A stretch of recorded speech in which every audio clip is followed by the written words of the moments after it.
All right, welcome to another broadcast.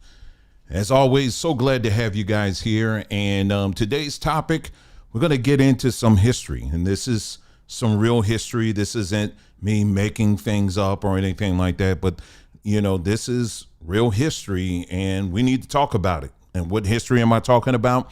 Talking about the history, a secret history with the relationship between Black Hebrew Israelites, or the Black Hebrew Israelite movement, and the CIA, the Central Intelligence Agency. And yes, there is a documented history between these groups.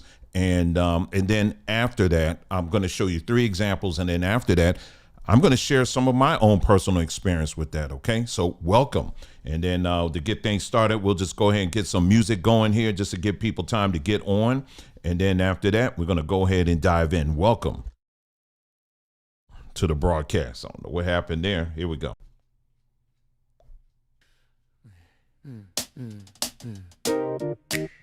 Yeah. Take your time with this. Samba tree salsa. You wanna sip it Again and again. yeah. From the leaf to the bottle, yeah, we slow it down. No rush in the process, we let love come around. Yeah. Sun on the flavor, lime in the blend. Once you taste something real, you don't play pretend. Ain't no shortcuts, ain't no disguise. You can see it in the color, taste it when you try. Grown folks sip, yeah, it hit just right. Daytime cool or a warm late night. If you know, then you know what I mean. When it's brewed real slow, keep it clean. Let me tell you what it is, my friend. Brewed, not powdered. Fresh, not pretend. Summer tree, sour sop. You wanna sip it again and again. Brewed, not powdered. Fresh, not pretend. Summer tree, sour sop. You wanna sip it again and again. That's right, ladies and gentlemen, Tree. We have just released our organic soursop tea bottled. We're going to be shipping those out later this month. And I'm going to tell you right now, you ain't going to find this in any store. At least I can almost say that pretty confidently, because most bottled teas that you'll find in the store are black tea and it's got natural flavor. It's got all this stuff added to it. That ain't us. This is the organic soursop leaves. We sweeten it just gently with some honey and a squeeze of lime. That's it, y'all. We're doing it here. And we also got going on our citrus event that's going on right now, where we are sourcing citrus fruit straight from growers here, organic growers right here in the beautiful state of Arizona. We're going to be shipping those out later this month as well. Got a lot going on. The website again is sambatree.com.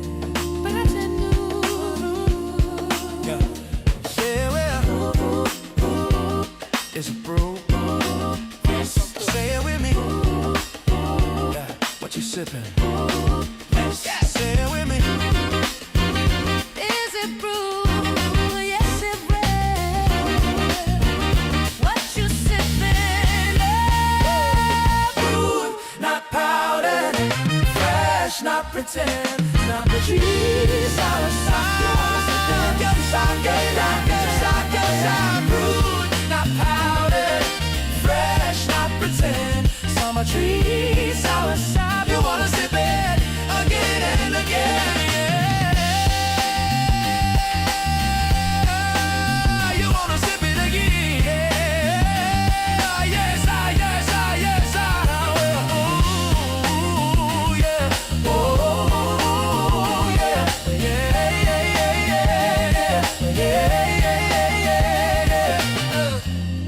Yeah. Real brew tea. All right. Thank you so much for tuning in. Really appreciate that. Again, the website one more time is sambatree.com. All right. So really appreciate you guys here. Welcome. We're going to dive right in, and I hope you guys had a wonderful day today. Today is January the 7th, 2026 now. I'm still getting used to not saying 2025 anymore, but we're at January 2026. Hope you guys had a great day. Hope you're having a good week so far. And so anyway, we're going to get right into this topic here. And what we're going to talk about is we're looking at some history here. Now, remember, I've been telling you guys we have this digital library. And man, over 700 books. There's a lot of stuff in there, y'all. I have been emphasizing over and over again that in this year, 2026, we have to prioritize reading real books. ChatGPT, Grok, Perplexity, whatever one that you like to use, AI, LLM platform. Those things are great, but they are still tools. But they cannot replace books. They can't replace them. Let me give you an example of what I'm talking about. I saw this clip earlier today, and I just shook my head. I was like, this is exactly what I'm talking about. Now, there's a movie that it came out some years ago. It's called Freaky Friday. All right. And Jamie Lee Curtis is in it, and Lindsay Lohan, they're in it, right? It's called Freaky Friday. It's about when they two swap, the bodies stay the same, but the mom takes the daughter's body and the daughter takes the mom's body, that kind of thing, right? It was I believe it was a Disney movie. But did you know that movie isn't that version of Jamie Lee Curtis and Lindsay Lohan? Did you know that's not the original movie? It actually wasn't. The original one actually took place many years before that, and it featured another actress. And that was just slipped my mind. That was it's coming. Oh, I just had it. I literally just said her name before. I know her. All right, hold on. Hold on. And don't you tell me in there. Don't tell me. Don't tell me. Hold on. Jodie Foster. How did I slip that? Anyway, Jodie Foster. She was in the original one. She was a little girl then. All right.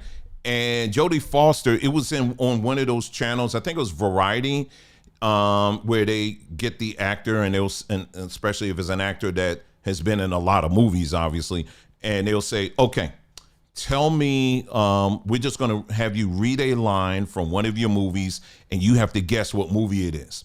And so she was doing this, right? And then she got to Freaky Friday, a line from Freaky Friday. And she said, what's interesting? When I go to ChatGPT and I type in, tell me about Freaky Friday or whatever, she said, it doesn't even mention my version, our version of it. Our version was done like years and years ago. It literally references everything from the Jamie Lee Curtis and the Lindsay Lohan version. She said, it doesn't even mention my version. And I said, this is exactly what I'm talking about.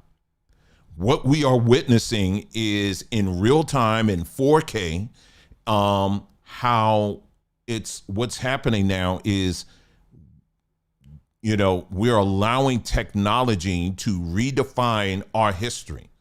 Now, this, of course, I always talk about, Black history, because for me, that's my priority. But history, period.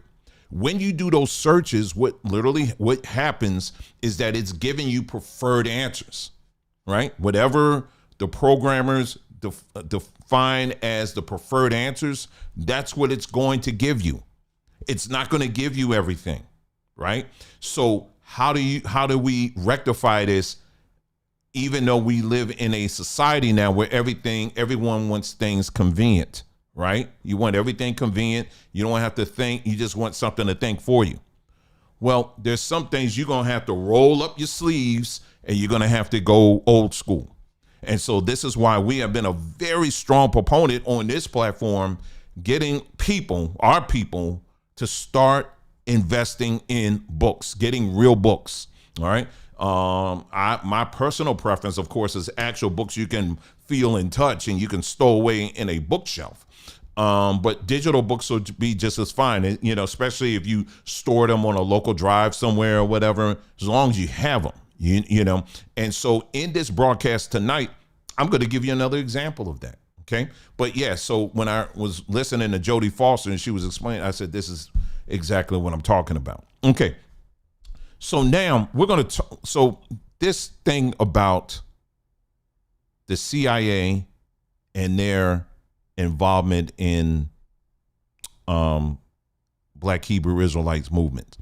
I'm going to start off with 3. Let me give you a map here. I'm going to pull up this map here, and I'm going to show you exactly what I'm talking about. Okay. It's right here. You see these communities here? There was a total of 3 communities that were built all around the same time in Guyana. In countries like Guyana, there was a lot of civil unrest that was going on right now. The CIA was heavily involved in many of the affairs that was going on in Guyana at that time, right? Now, you may look at this map and you see Jonestown, and you may say, well, Dwayne, Jonestown wasn't a Hebrew, it had nothing to do with Hebrew Israelites. I would say that, yes, that's partially right. But as you start doing a little digging, you'll see that indirectly Hebrew Israelites had some influence on what took place in Jonestown. And as I go through this information, you're going to see exactly what I'm talking about. So there was at least, and I emphasize at least, 3 different communities that was built around the same time here, where it involved Black Americans relocating to Guyana under the guise of, we have to flee, we have to escape this land because judgment is coming to America. How many people have you heard say that line? And guess what? We still got people saying that today. We got to flee to Africa. Hebrew Israelites, we have to flee to South Africa because judgment's coming. Gee, I wonder who's saying that. Anyway, but yeah, this is an old line that is said over and over again. And unfortunately, you have numbers of Black folks who continue to fall for this. All right. And so, okay, so as you know, there was a lot of civil unrest that was going on during the 60s and also in the 70s, not just here in America, but also in places like in Central South America and also in Angola, in Congo, and places like that as well. There was a lot of things going on. And yes, you'll find that the CIA was quite involved in many of those. And during that time, you had Black folks who were fed up with what was going on here in the United States. We marched, we did sit-ins, we did all this other stuff, but still it seems like we can't get a fair shake in this country. And so what began to happen was you started seeing these leaders start popping up and saying, hey, you know what? It'll never be right here in this country. We need to leave and we need to build our own stuff, right? And so that's what you began to see happening, all right? And so out of that whole movement of Black Americans wanting to leave, out of that you had Jim Jones. And I'm going to introduce a book to you in a moment, and this is one of the books that we have in our collection. But I'm going to get to this article first before we get to the book here. So let me start off with this first article here. Let me pull this up here, and then we're going to get to going here. All right. So I've talked about this individual before, but it's worth mentioning again and again and again. And like I said, I want you to stick around because I am going to be sharing some my personal experience with this kind of weird stuff that I've noticed as well. And so anyway, so this is it's on the San Diego State University website. It's Jonestown and People's Temple. They have a whole digital archive here. And the name of this article is The Other Jim Jones, Rabbi David Hill, House of Israel and Black American Religion in the Age of People's Temple. And I'll just go ahead and start reading it for you. What we know about the presence, about the American presence in Guyana generally centers on the tragic events of November the 18th, 1978. People's Temple was known for its sizable Black American membership and stood as the largest entering American expatriate community. Jones's congregation sought to create an unfettered, unmolested, revolutionary socialist utopia in the bushland of the interior of Guyana. Supported by the Guyanese government, People's Temple owed much of its early success to Prime Minister Forbes Burnham's support. And you're going to see his name come up again in another separate story. As a result, it tended not to rattle its sponsor, despite cries among many that Burnham's administration was a dictatorship. However, few know Guyana as a site for Black American political dissidents, as a space for other Black religious groups seeking equality and socialist nirvana. Prominent among these political dissenters and spiritual leaders was a man by the name of Rabbi David Hill, also known as Edward Washington, minister for the House of Israel. Unlike Jones, Hill/Washington did not always avoid Guyanese politics. While People's Temple set about creating heaven on earth, Rabbi David Hill/Washington became deeply involved in the country's political culture. Rabbi David Hill, also known as Cleveland's Black Power leader, skipped bail and escaped charges of extortion, some of which were connected to his protest politics against discrimination in a McDonald's franchise ownership. It is unclear how he decided on Guyana, and the circumstances of how he got to Guyana are questionable. Now, let me stop there for a second, because as you continue to read this, what they're just talking about here, there was some event that took place in his life. The next thing you know, Pop goes the weasel. He goes from being in Ohio, now he's turning up leading a movement in Guyana. And they're saying, well, how he got there, it was a little questionable. That's your red flag right there. That's your red flag letting you know, yeah, he was under some direction. All right. He arrived in Guyana sometime around 1972, almost 2 years before the creation of Jonestown. Upon his arrival in Guyana, Rabbi David Hill became Rabbi Edward Washington. So here we go with the name changes. In Guyana, and even before his arrival there, Hill was no mere religious leader. In fact, Rabbi Hill had many faces. Civil rights activists in Cleveland, Ohio, praised him as the impetus for the successful Black Power protests against fast food giant McDonald's.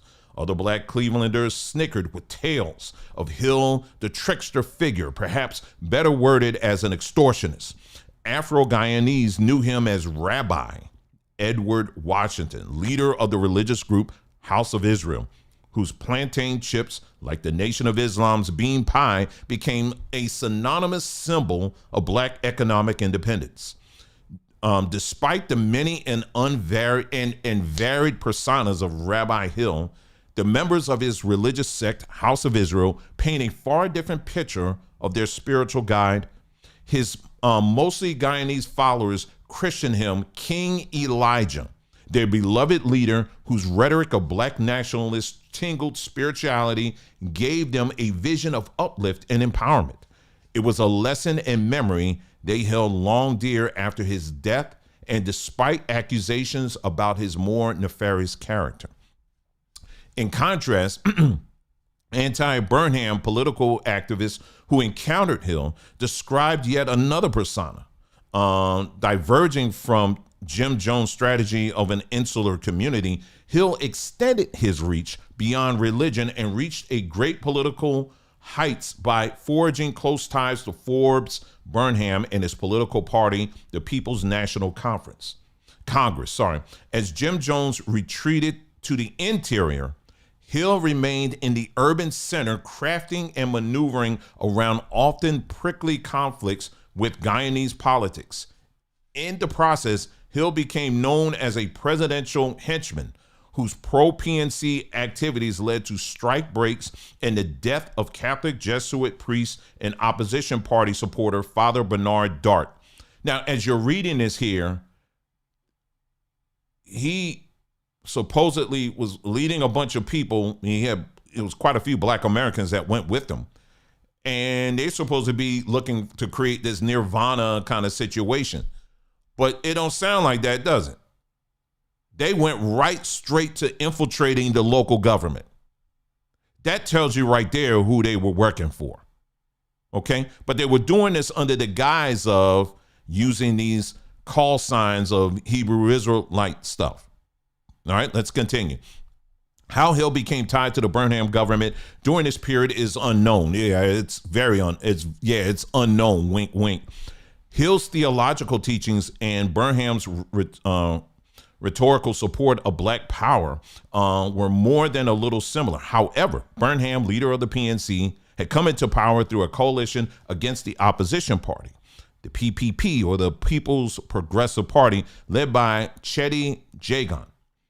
Both parties were heavily aligned by ethnicity and race, with the PPP being predominantly Indo-Guyanese and the PNC being mostly Afro-Guyanese. In order to obtain power numerically, outnumbered PNC had to form an alliance with the mostly conservative Euro-Sino or Sino Ibero-Guyanese Party. Wow, that's a mouthful. United Force. However, in subsequent years, the PNC maintained its power and position in government through voter fraud and intimidation. Okay, so let me see here. I'll just skip here on some of this here, and then I could fill you in on some of the rest here. It says House of Israel members advocated for Burnham for two reasons. First, many members, including Rabbi Hill, felt it was their duty to support a black government against the efforts of the Indo-Guyanese to seize control. Viewed by many in the country as an elite layer akin to whites, domination by the Indo-Guyanese was a particular concern. Even when Black Power advocate Stokely Carmichael was invited to Guyana, his speech alluded to as much. Coming from the political framework of the United States of two conflicting races, Rabbi Hill read the racial divisions between the two groups in the same way. All right, so let's see here. What else here? All right, I'm just skipping down here to some other things here. Rabbi Hill was King Elijah, God's prophet in human form. Members would report seeing visions of his face before joining House of Israel and experiencing spiritual healings, which, as well as his mysterious knowledge about their lives, served as proof of his otherworldliness. That God sent a short, pudgy black man to lift up African people, even in the far-off corners of Guyana, said less about them and more about the limited thinking of outsiders who believed God could only send one, merely in the form of Jesus, solely in the Middle East and not as an African.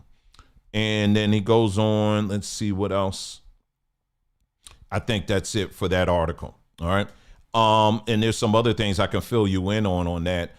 You had actual members of this organization or this community, this Hebrew Israelite community. They were actually working as guards for the government down there. They were actually, that's how intricately involved they got with the government. And again, this was all a CIA operation to help destabilize some things and to establish stuff. So what you see going on right now in places like Venezuela, it's the U.S. just stays in other people's business, So that's one story there. Are they clearly saying the CIA was involved in that? Not really. But there's enough call signs where we can see that this wasn't just a bunch of your average Negroes that just say, hey, we're just going to move to a community and we just going to live in our own little heaven here. No, they were on orders and they were doing some very specific targeted things under the guise of Hebrew Israelite stuff. All right. Anyway, let's move on to the next example that I have here. And this is, let me pull this book up here. This is going to be on page 81. All right. I tell you what, let me pull up this first, just to give you an idea. We are going to go to what I posted earlier on our community page here on YouTube. And that's the way you get to that. You just go to post. If you go to here on our YouTube page here, you go to post. Let me close that out here. Here we go. All right, so you go here, you see where it says, anytime you hear me say community page, it's where it says post right there. So you click on that, and then it's this book right here. All right, we're going to talk about this book. And it's called was Jonestown a CIA medical experiment? All right, so let's go ahead. I'm going to read to you, just give you a taste of what's in the book, and then we're going to actually go to the book, and I'm going to read to you a little bit more, another section that, yeah, you ain't hear about this. Okay, so here we go. Sometimes between 1963 and 1965, the CIA pressured or presented Dr. Layton, or Lawrence Laird Layton, with a very serious problem that threatened the internal security of the United States. In every major city in the country, black citizens were demonstrating and rioting for their civil rights, and there was also a strong possibility of a modern-day Indian uprising. The racial unrest in the black and Native American communities was by no means under control, and the CIA was compelled to explore any and all possible solutions. The agency hoped that their most distinguished chemical scientists might provide a pharmaceutical solution to the violence.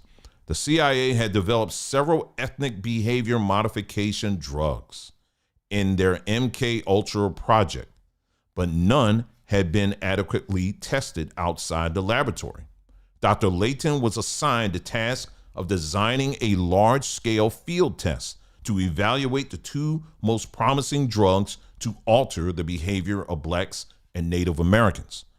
Of course, Dr. Layton could not be directly involved in the experiment because his career, especially as Army Chief of Chemical Warfare, would certainly expose the government's sponsorship of the field test. Very few people in the CIA were privy to this experiment, as it had been classified at the highest security level. Dr. Layton had to know, and as the agency usually deals not with individuals but with entire families for security reasons, it was decided that instead of bringing others into the experiment, it would be best to have Dr. Layton's wife and children administer the project with the help of the figurehead scapegoat named Jim Jones.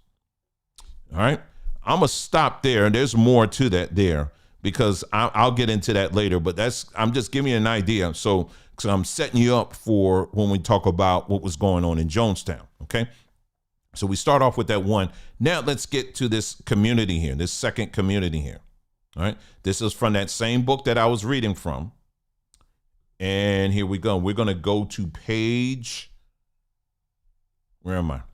We're gonna go to page 81, all right? Let me get up here first. All right, let me see. Is it 81 or should I go to 80? Let's see here. I'll start at 80 at the bottom, okay? Considering the parameters of the Guyanese politics in the early 1970s, what happened next was almost a foregone conclusion.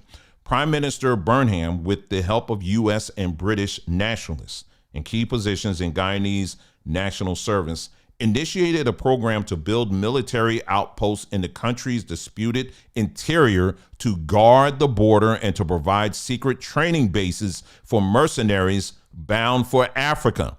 So that map that I showed you earlier, Jim Jones or Jonestown, we're getting ready to talk about this one, and then the Rabbi Hill. This is the outpost that they were talking about from the military. All right, yeah. Anyway, let me keep reading here.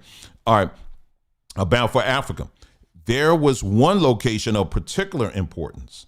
Though isolated, it was only a day's march from an American-built airstrip at Port Kaituma, an inland river seaport. It was a day's journey from rail service and the Venezuelan border.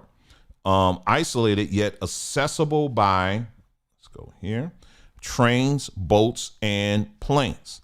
The site was ideal. From 1973 to 75, Blakey was in charge of the encampment that was known as the Shalom Project. It was known as the Shalom Project.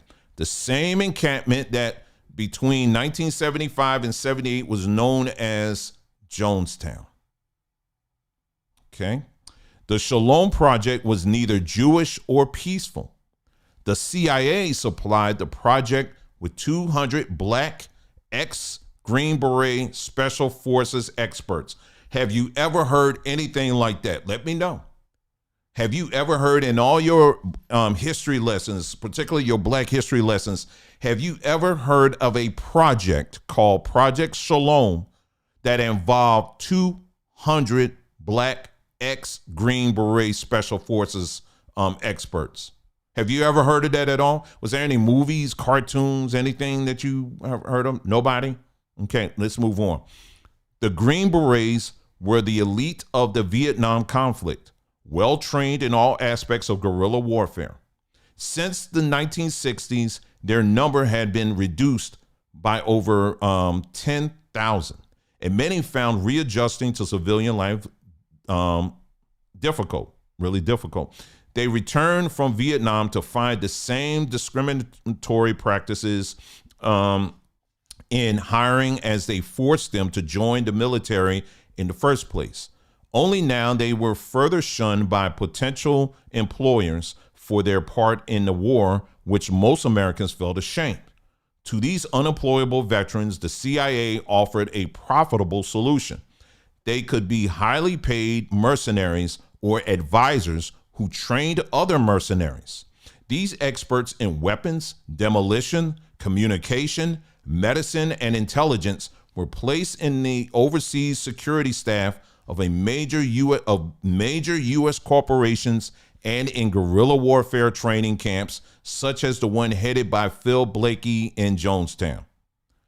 After 5 centuries of Portuguese rule and 15 years of bloody guerrilla war, Angola was a fragmented African colony ripe for a full-scale revolution. In April of 74, the Portuguese army, demoralized from years of fighting in colonial wars, seized the government of Portugal and withdrew from Angola. Anyway, it's going to keep on there with that. Let me move on here.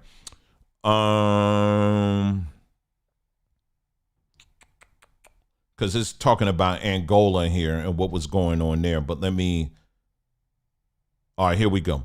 I'll just jump to this, okay? CIA case officers in Brazil transported their recruits to the coast where Phil Blakey would pick them up in the Temple ship for a 2 or 3 day trip up the coast, the Wainé River, Port Ketuma, and on to the Shalom Project, which was Jonestown, basically.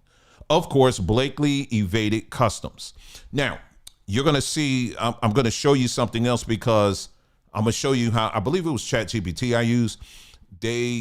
I'm going to show you how they're trying to separate this. And they say, oh no, the Shalom Project had absolutely nothing to do with this. It's totally separate.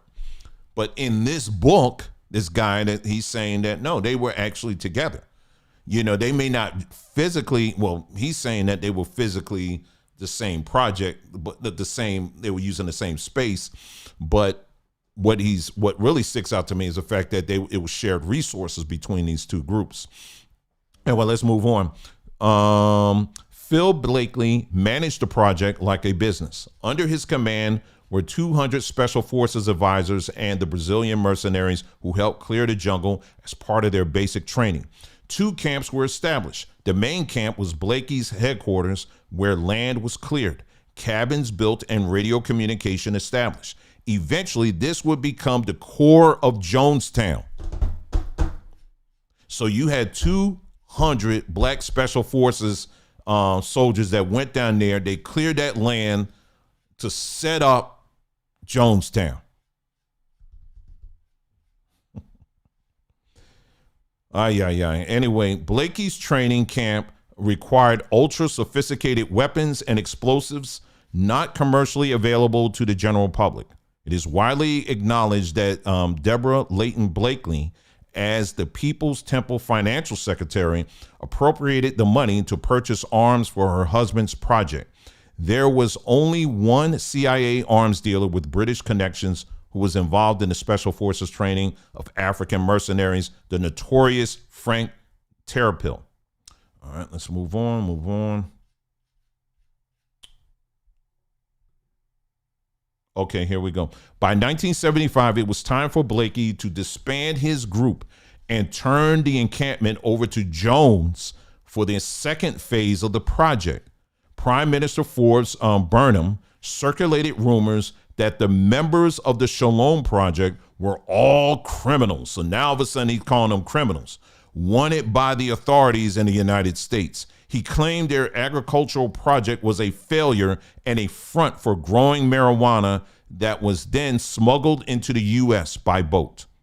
The Shalom Project may have grown marijuana for whom the CIA's head of the Angolan task force would later describe as the hemp smoking rebels they were supporting. It could also have been grown for profit. It would not have been the first time the CIA resorted to illegal activities to finance their covert operations. Coincidentally, the state-of-the-art technology in growing marijuana centers in Mendocino County, California, where Blakey did his internship before taking charge of the project. In any event, Prime Minister Burnham deported the members of the Shalom Project who, along with Blakey, left Guyana not for America, but for Angola. Yeah, this was all one big cover-up. One big cover-up. So anyway, let me get out of this here, and then I'm going to switch to something else here.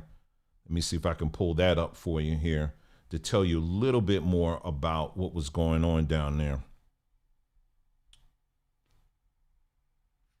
Let's see. I'm trying to pull this up here.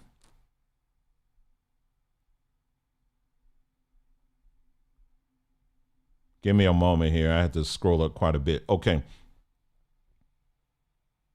Here we go. Get this up on the screen here.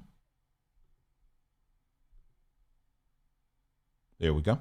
This is what ChatGPT. Now, in the book, you saw that who these people really were, right? The book tells you these are mercenaries. These were black special forces that was going, Green Berets that were down there, right? So I did a search on ChatGPT and I was like, tell me about the Shalom Project. Tell me about it.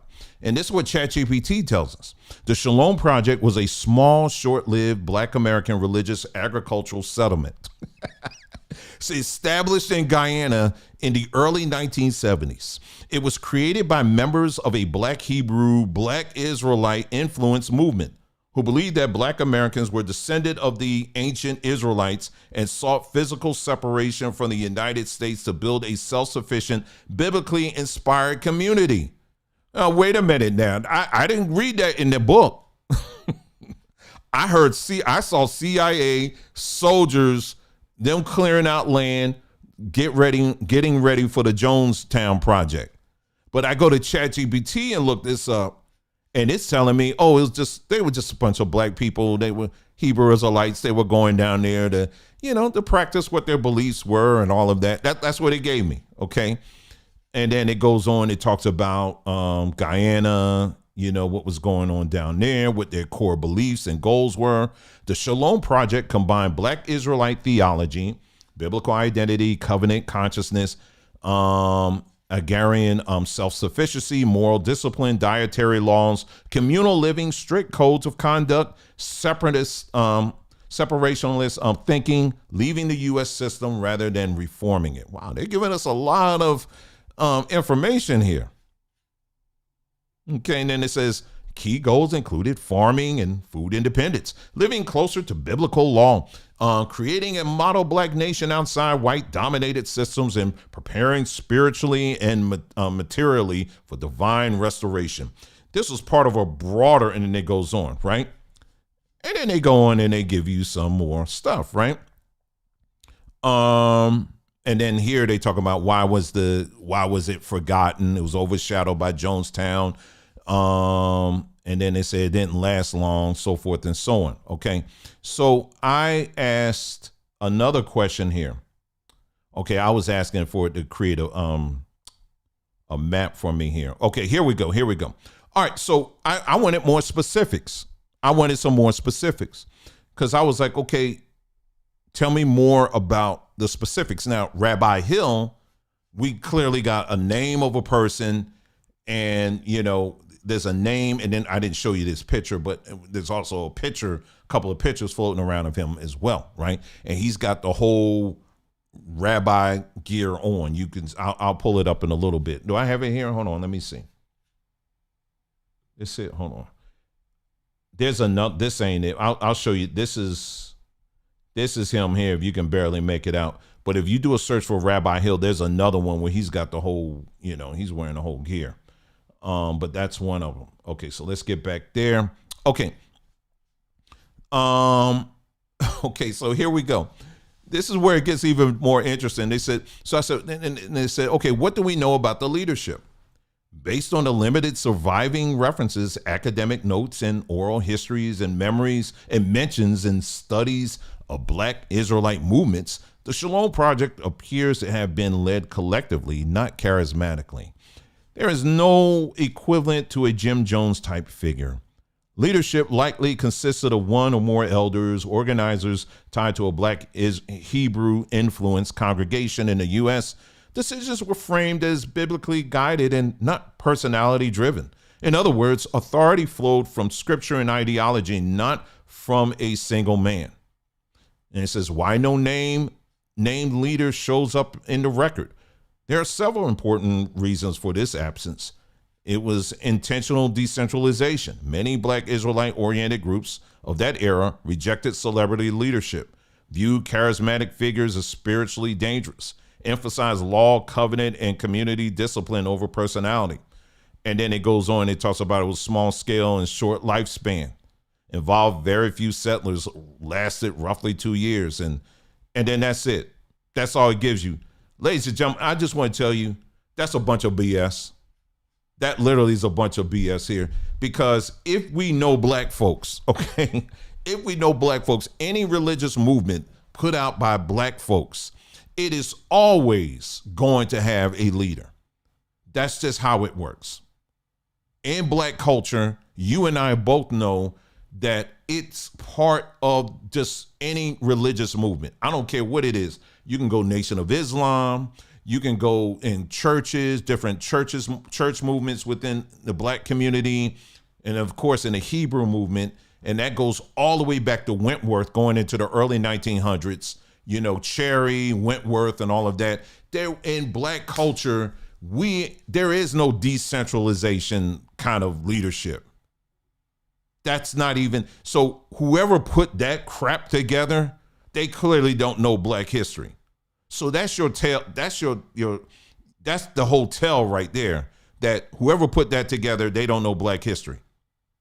Number two, the fact that here we're reading out of this book, it's giving us the details on who exactly was going down there, who was down there. And we're seeing that these were actual soldiers. Now may have been using the guise of being Hebrew Israelites, but as we read in the details, they weren't doing that. But it was something that they can sell and say, yeah, no, they were Hebrew Israelites. You see what I'm saying? And so I just sat back. I was just like, wow, I'm seeing this in real time. So I know I sound like a broken record, and I've been saying this, and I keep saying this. I'm going to keep on saying it over and over again. This is why it's important for you to get your hands on books, especially books that are out of print, books that have been banned, books that are just ain't in existence anymore. It's vital and important because they leave certain things out. And why is this so important? Because in this case here, when we're talking about Hebrew Israelites, and it's not just Hebrew Israelites, y'all, we can even talk about world vision when we're looking at Christians and Christian missionaries, for example. We can talk a long time about the different Christian organizations that have gone in different parts of the world and we're doing things like smuggling children and doing all kinds of stuff. So it's Christians do it too. White folks, they do it too, but we ain't talking about them. We're specifically targeting, in this conversation, we're talking about Hebrew Israelites. And so here you have two things that I just mentioned here. One operation that did have a structure, but you saw they supposedly, even though they were like, oh, we're Hebrews and all that stuff, but they did a mad march right to the government, right into infiltrating the government and helping to stabilize or to create some mess that was going on that under a direction of something else, because black folks weren't going to do something like that on their own. Most black folks I know, they're saying that, hey, I want to live off and and we need to be living together and all of that. That's really what they want to do. You know what I mean? I have yet to run into any black folks saying that we want to go and infiltrate the government and all that stuff. If I hear that kind of talk, I'm like, nah, I'm out of here. You know what I mean? But I've never heard that. So we got these two examples here. Then, of course, I just read to you what was going on in Jim Jones, and I'll just briefly mention that. So these two examples, and let me bring the map back up here. This it? Okay. All right. So the Shalom Cooperative, that you can see, that was the first one. Now, like I said, I'm still digging, so there might be even more that I may come up with, but this is the two Hebrew-based communities that I'm aware of that was going on in the 70s. So the Shalom Cooperative, that was back in 73. So that was the oldest one, right? Well, actually, my bad. House of Israel was 72. All right. So it was House of Israel. And then you see the very next year, you got the Shalom Project coming in.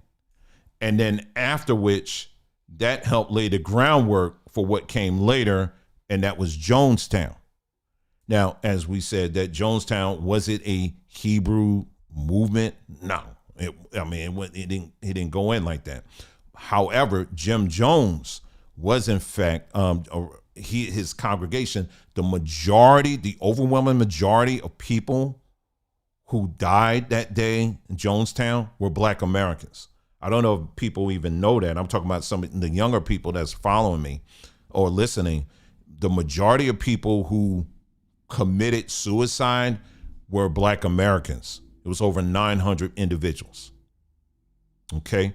Now, we've been having this conversation about self-deletions. I know I already said the word, but we've been having this conversation in the past about mental health and all of that on this platform and all of that. And one of the things that I really fight hard against is when I hear people saying that Black people don't do those kind of things. And I say, no, Black people do those things, right?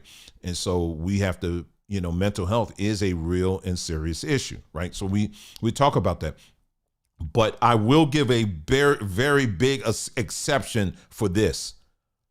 Nowhere in modern history, nowhere in ancient history have I ever heard of African or Black folks self-deleting in mass like this. I have never heard that. Now, just to give you an idea of what was going on here with this whole Jonestown thing, as you're reading in the book, they talk about this. And I already knew this, but they give another perspective on this, another angle to this.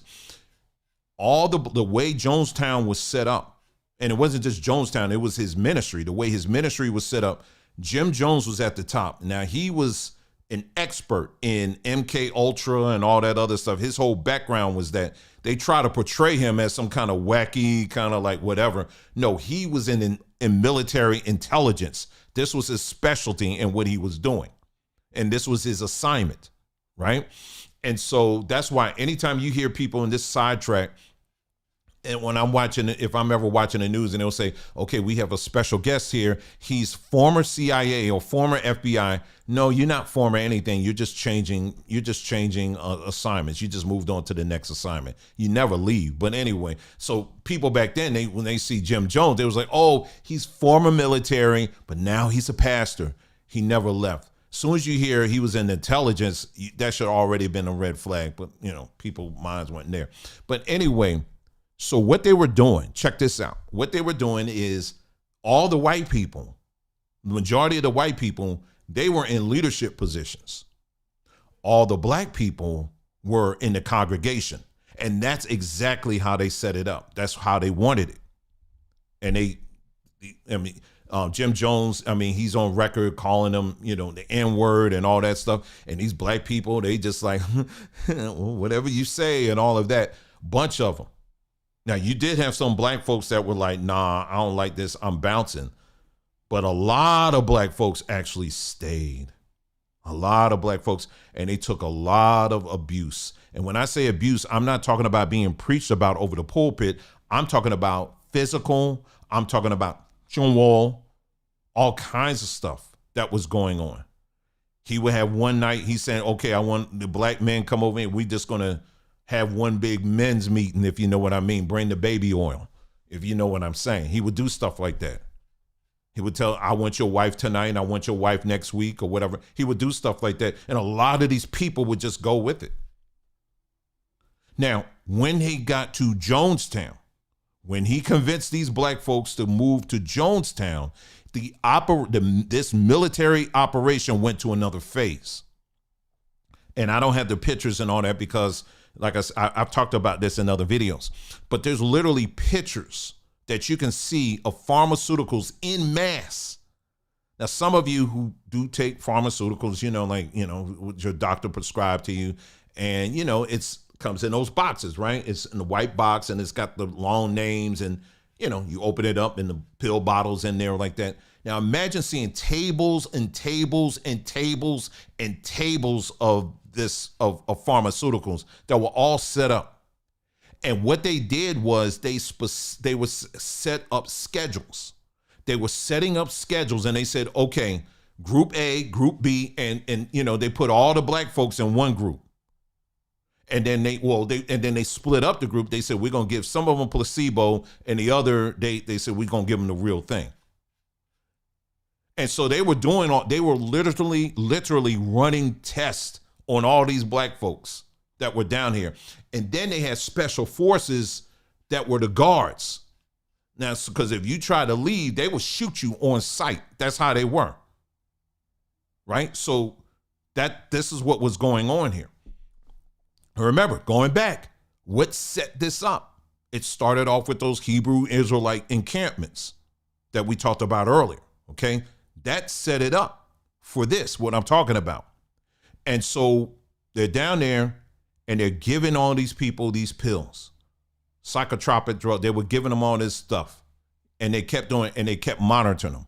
And then you would hear about certain times they would do something where people be sleeping and Jim Jones, all of a sudden he get on the loudspeaker in the middle of the night, start screaming and hollering or whatever. And then, people wake up and he's like, okay, it's time. He would do this thing called white night, white night, white night. He would scream this thing. And he said, it's a white night, and basically that was like a call sign or a warning that they're coming in. At any given moment, these people are about to come in, y'all. They're getting ready to come in. I'm getting word right now. They're getting ready to come in. And he would constantly keep these people on edge, these black folks on edge. And a lot of them, unfortunately, the pictures I've seen, mostly women, black women. Most of them were black women. And so he would just keep doing this while at the same time kept giving them these pills, over and over again.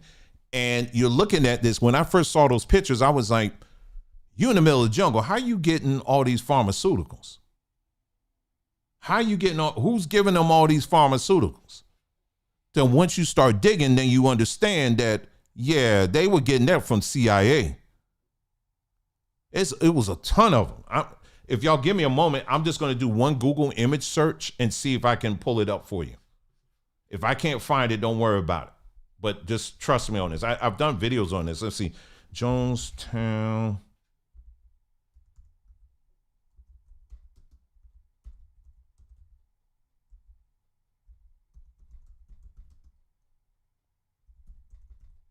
Okay, let me see if I can find that. If I can't, this is one. Oh yeah, they actually got several of them on here. Okay, here we go. Just give you an idea. Okay, here we go. So you see that? Bruh, you in the middle of the jungle. Where you getting all of that? Where you getting this? Where you getting all of that? Where you getting all these pills and stuff from? You in the middle of the jungle. Where you getting all this stuff? Now, you may see that and say, oh, that was the day that they, ended their lives. No, they were doing this on the regular. These people were so drugged up that when the actual day came, that's when they, were like, okay, we're going to do this. Now, when that day came, not everybody, what's the word? We can't use the S word. Not everybody self-deleted. I don't know if you knew that or not. Not everybody self-deleted. There were a number of people who did not. And again, I'm telling you based on the research I spent on this whole Jonestown thing. I've been reading about this for years. And you had locals that were down there because when this thing went down, and you got babies, you got children, you got, the whole gamut, right? You had people it was a few people. You had Group A, who basically followed all the way through. Group B, that was still around, and they were kind of like, I ain't doing anything. And then Group C, those are the people that was like, not only am I not doing anything, I'm getting up out of here. And Group C, we'll just go backwards. Group C, the ones that were saying, I'm going to try to get up out of here, well, they were found all in the jungle, scattered, shot to death. They shot them. Group B, the ones that were like, yeah, I'm not trying to take this thing. What they found on the backs of a lot of these bodies were bullet holes. They were shot. So what was been sold to us historically is that all these people self-deleted. But they said no. The locals said no. When we were packing those bodies up, a lot of them had bullet holes on the back of them. So how you do that? And then Group A, the ones that actually took it, well, according to the CIA or whatever, they saw that as a success because this pharmaceutical, this chemical warfare that they were testing on black folks, they wanted to see how they can break black folks to the level where we would do something like that. You know how we say, so it brings us back to, how, you hear black folks say, well, we don't do that kind of stuff. A normal black person wouldn't do that. Well, it's the same thing with any white people, Asian people, it don't matter. But no, normally we know enough about ourselves that in mass, you will never see black folks do that kind of stuff. And they know that mess. And the only way because they said, how can we break the will of black folks to the point where they would be willing to off themselves in mass? So what did they do? They were experimenting. And I can go into the whole history now of the scientists that was part of that project that was putting together these chemicals and stuff like that. That's a whole nother situation that I'll get into maybe another time if you guys are interested in that. We'll talk about that. But anyway, that's in that book here. So again, Hebrew Israelites were very involved in setting this up, which led to Jonestown. All right, they used this cover. Now, let's fast forward here. Now, like I said, in every religion, you're going to find some government infiltration. This is what they do. You know what I'm saying? So it's not just, so I'm reiterating, I'm not just saying it's just Hebrew Israelites. It's not that. You find it in Christendom and all of that. You'll find that in Catholic Church. You'll find that everywhere. You're going to find government in all of these groups, right? But we're focusing on the Hebrew Israelites, right? I'll mention this group. Well, you got Dow, right? You got Dow. That's another individual, same kind of setup, ain't he? But his groups aren't in South America. They're scattered all here in America. Dow has a military background, and a lot of the people in his leadership have military backgrounds. Dow actually comes from a fort in North Carolina that's known for infiltration. I think he was part of whatever the airborne is. Someone could tell me he was some airborne group or whatever. But right on that same base, they're known for infiltrating groups. They're known for that, and they get trained for that on that base.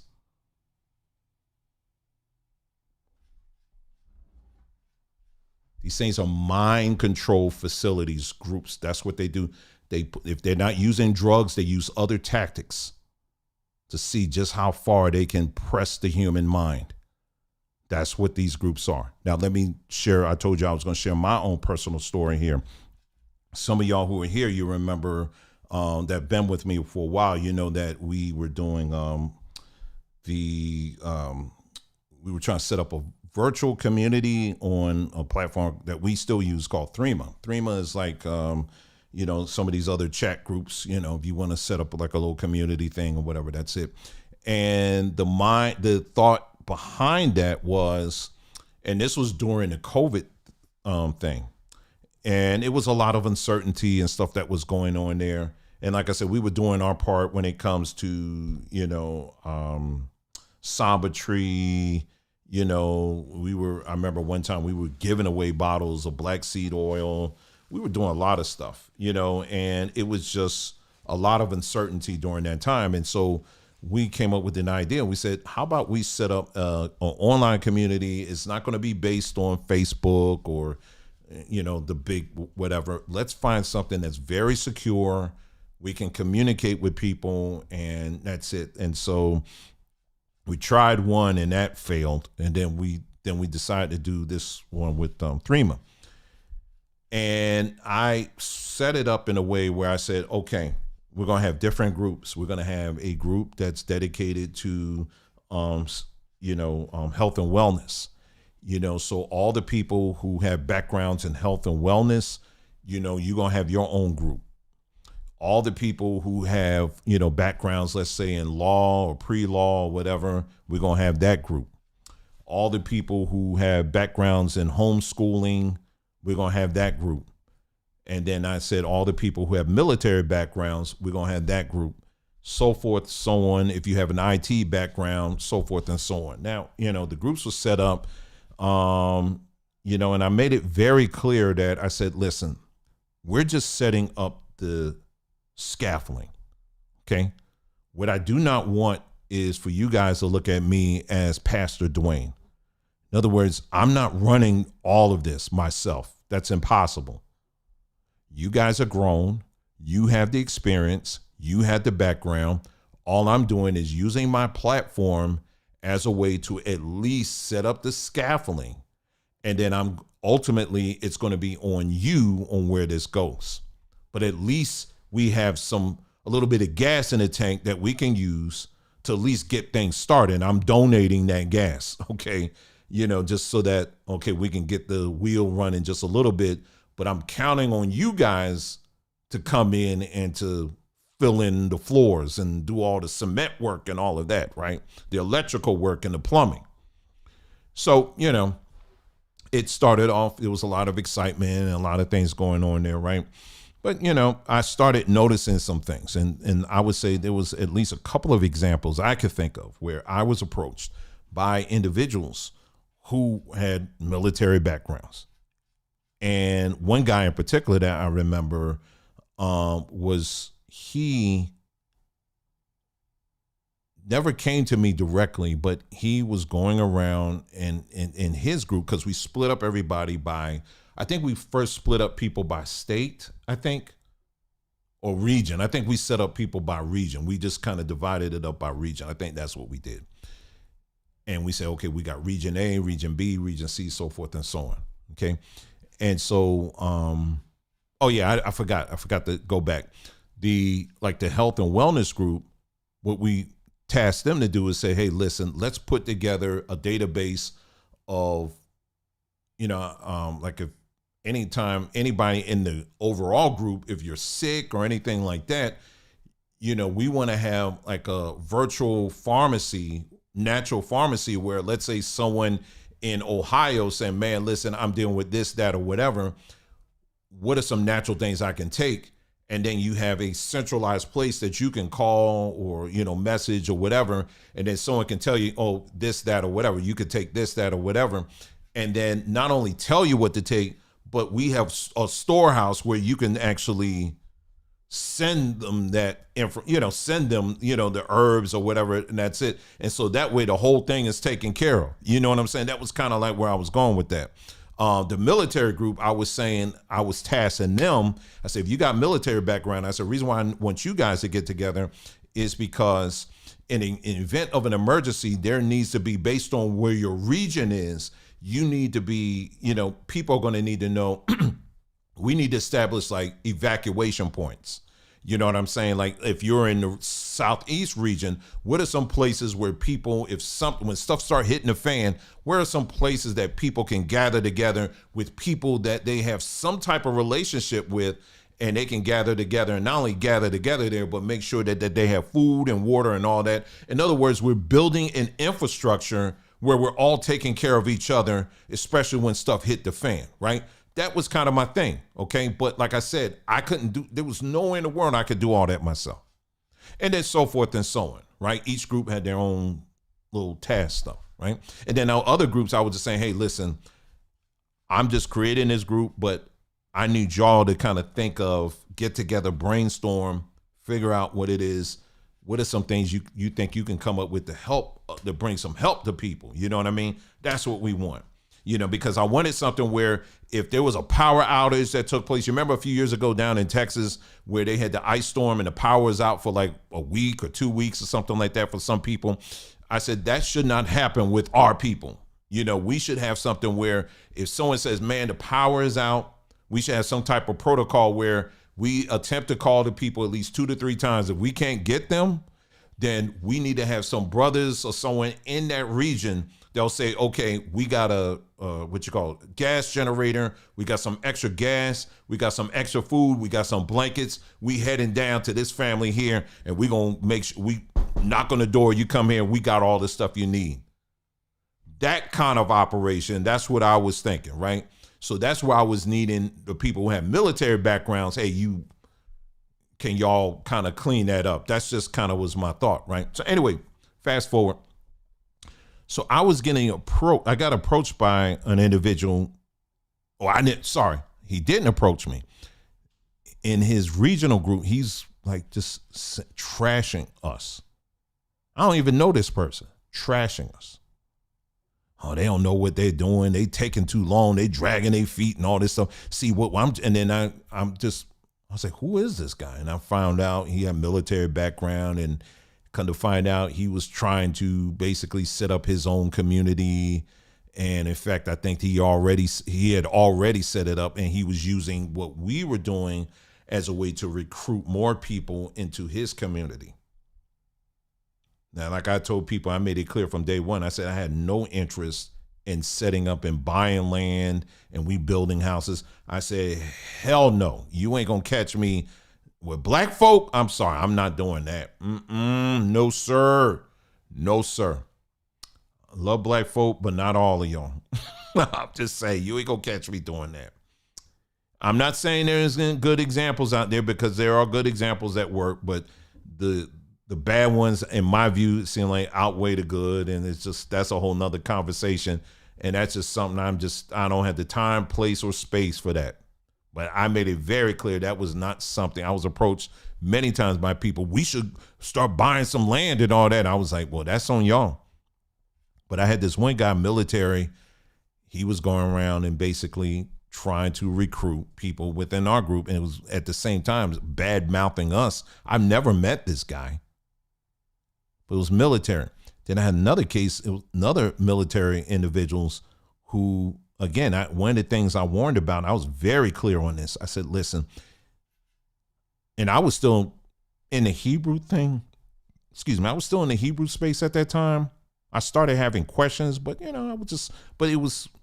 I wanted to separate that from what we were trying to do.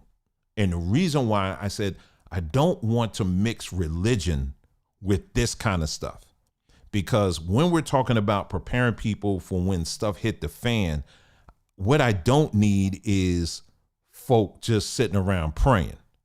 You know what I'm saying? I need people who know how to think things through. You know what I mean? Who know how to strategize and all of that. That's what I need. You know what I mean? That's who at least I want to be around. And so anyway, we had some other individuals. And one of the things I told people, I said, listen, if you want to do Bible studies, you should do that on your own time. Do that outside of what we're doing here. Okay. I said, if you do what you want to do, but I said the Bible study thing, I don't want that. I really don't want that to be a part of this thing that we're trying to do here, because I always know where that goes. Bible studies a lot of times are gossip centers.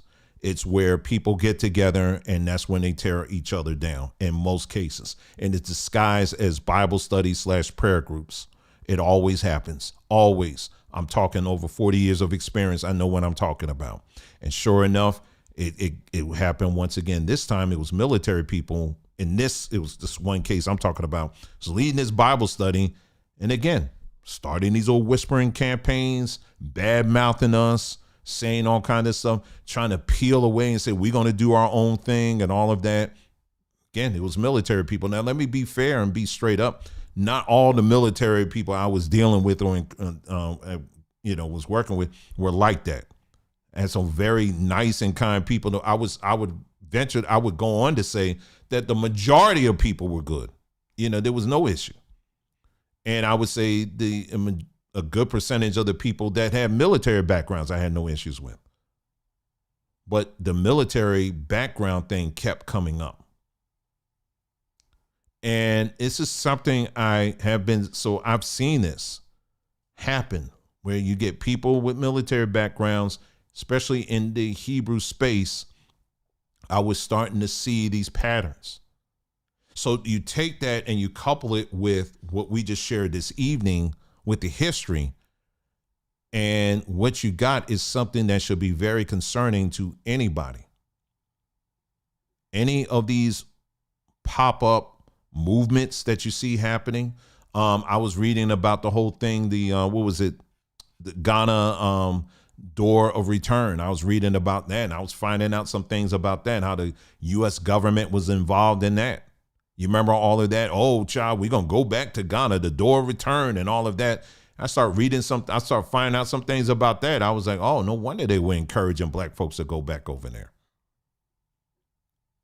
And then you had the Hebrew folks that were all in that and ready to stamp the Bible, ready to stamp some scriptures to it and say, to legitimize it. Just like you got Hebrews today. I was on X earlier, was it yesterday, stamping scriptures already on Trump dropping bombs in Venezuela, talking about the people of Venezuela, they're part of the lost tribe, and that the Bible said this is going to happen and all of this stuff. So people will use the Bible for anything at all. And my thing to you is you have to be very careful in these movements here, because this system, they do have people who infiltrate.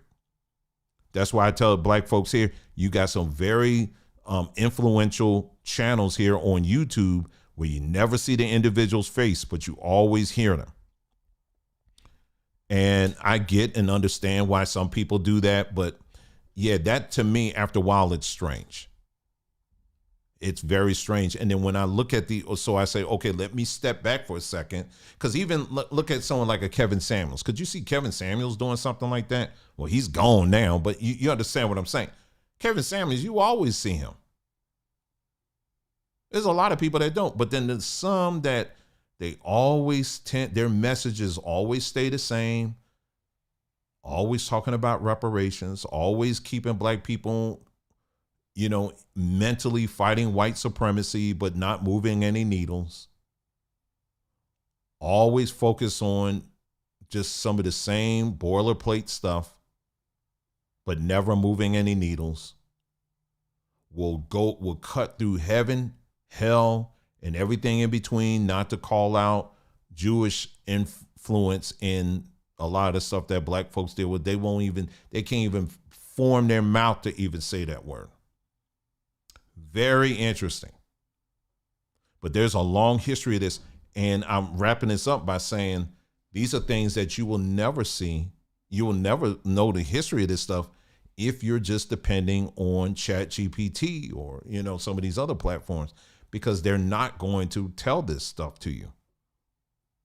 So it's imperative for you to create your own repositories by collecting books wherever you go, books that are of interest to you. They can be of anything, and storing that stuff, and like I said, what I'm doing on my, the little I can do is what I'm doing with the data, the digital library. That's just a little bit, but we're making that available for people to, get your thing, get your books, and so, but I'll be adding plenty more. In fact, I'm looking at the time. I'm going to be going to, getting ready to go to Goodwill. Tuesday is Old Man Day. Tuesday is, if you're over a certain age, you get an extra discount. So I'm going to be heading over there in a little bit to see what they got. And best believe I'm going to be going through that book section and seeing what books they have and collecting on those. It's very serious, y'all. Very, very serious. So anyway, that's all I have for you. I just wanted to share with you a bit of history here on that. And again, I'm not saying that all people within the Hebrew Israelite movement are CIA agents. Please, nobody's saying that. But there are plenty of people who have very close ties to the government. And I'm just sharing you just a couple of examples I encountered. But there are others that I could tell you as well that, yeah, and I can name drop some other people too who have family who are very tied into the intelligence, and they have YouTube channels. And again, I'm literally not making this up. For me, I just sit back and I watch and I say, let me see how this plays out. But best believe it's there. Best believe it. All right. Well, that's all I have for you guys. Thank you so much for tuning in. If you have any questions for me, you could always put them in the comment section below and I'll get to them when I can. I really appreciate that. Let me take a look here. Let me see some of the comments here that people have left here. As you mentioned, Goodwill has books that are cheap. Yep, sure are. Get ready to head over there now. He said, stole my thunder. So what else said? 5% Nation was allegedly created by CIA. I wouldn't be surprised. I would not be surprised. So it said, was this, I guess you're talking about Jim Jones. So was this a genocide then of that particular group? Yes. They were preparing for one because they wanted to chemically figure out how to control black people.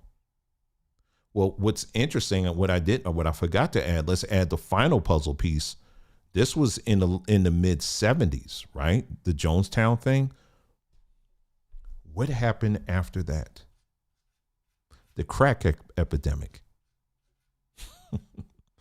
The crack epidemic. So they went from starting with the Hebrew Israelites to clear the way in the jungles in Guyana, which led to Jonestown, feeding these black people all these different drugs to see which one would push them all the way to the edge. And then after that, we had the crack epidemic. See how that works? Anyway.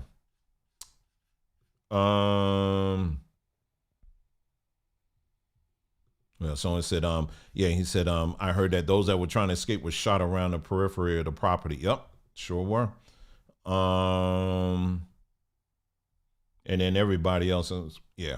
Anyway, well, it's good to see you guys again. Really appreciate you being here. Thank you so much for tuning in. You guys take care. And remember, we got that that promo going on. It's not really a promo, but the soursop tea. Make sure you check that out over at sombertree.com. All right, take care. I'll see you again next time.